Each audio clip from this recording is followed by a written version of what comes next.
think what was unique about what in fact has taken place is that two men from two totally different backgrounds, from two totally different perspectives on life, the one a businessman, very experienced in the financial world, the other an artist and possibly a dreamer, and you put those two together, who become very deep and close friends over a period of 20 years. It ended up producing something kind of special, I guess. It all started with a 5-day wilderness trail to the Okavango Delta.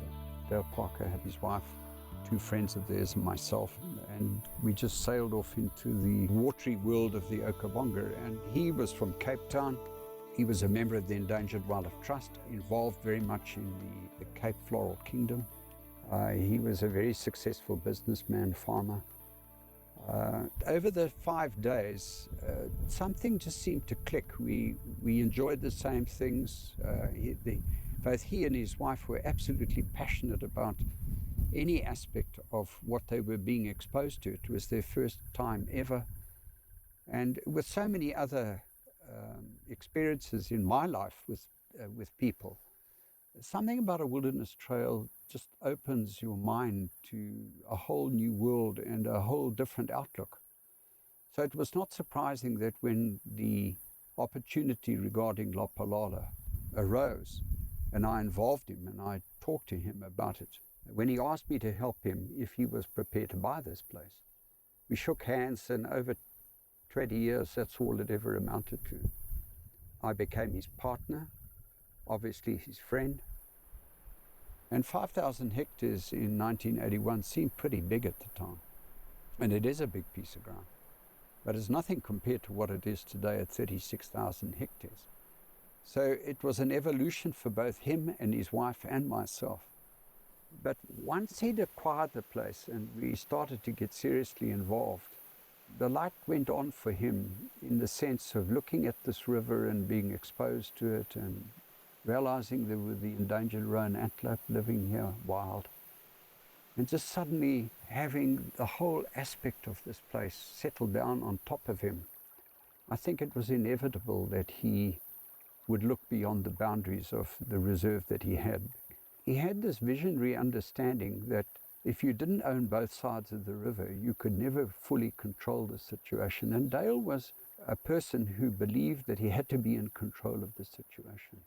And thank goodness that he did, because in his expansion, and I certainly contributed to that expansion by telling him that the birds were better on the next farm than they were on ours, which is the last thing you ever tell Dale Parker, that there's something better on the other farm. And that was a joke he and I and many of our colleagues shared for years. But he became completely captivated by the thought that he could do something by acquiring not just one farm. And it wasn't that he just wanted to be the largest landowner in this area. It was a true commitment in that he wanted to see himself play a part in saving the river, because it absolutely overtook him. It has overtaken everybody that has ever come here. This river is very, very special. And then to set about being part, together with myself and those who worked with us, part of a team that actually could restore something.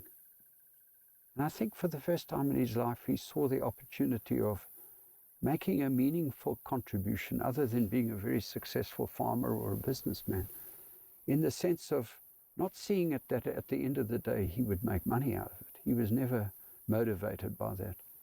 But that he could actually do something and he could put something back. He was already a very experienced person in terms of understanding the necessity of conserving the Cape Floral Kingdom.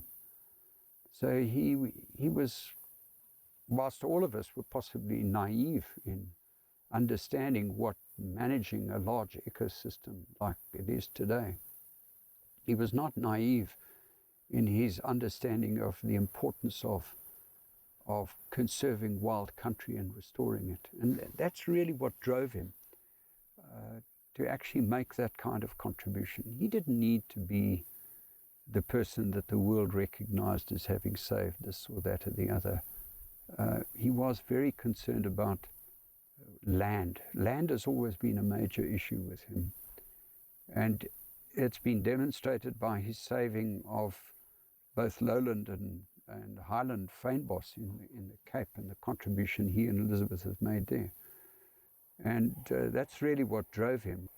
The larger the property grew, the better are the opportunities for the reintroduction of species, and then of course the environmental education, and then ultimately tourism, initially in the self-catering operations and then later in wilderness trails that we established. He saw me as being the one who had the enthusiasm, and I was able to convince him to do things. And I always enjoy the story of being able to, and he always remarked upon it, I was able to get him to take the share certificates out of the filing cabinet and convert that into real estate. And we enjoyed that together. So he was an extraordinary kind of person, younger than myself, passionate about walking in wild country. And at the end of the day, he felt that if he could save a large enough area of Lapalala, of the Waterberg, and in particular the river was the driving force behind Dale Parker, he would have achieved something. And in the end, he did.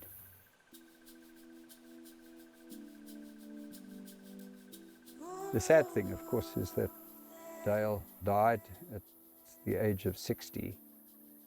And it's to be hoped that those of us who follow on, and the younger people, will continue to build upon his legacy about what he really believed in preserving something like this, which is very, very special.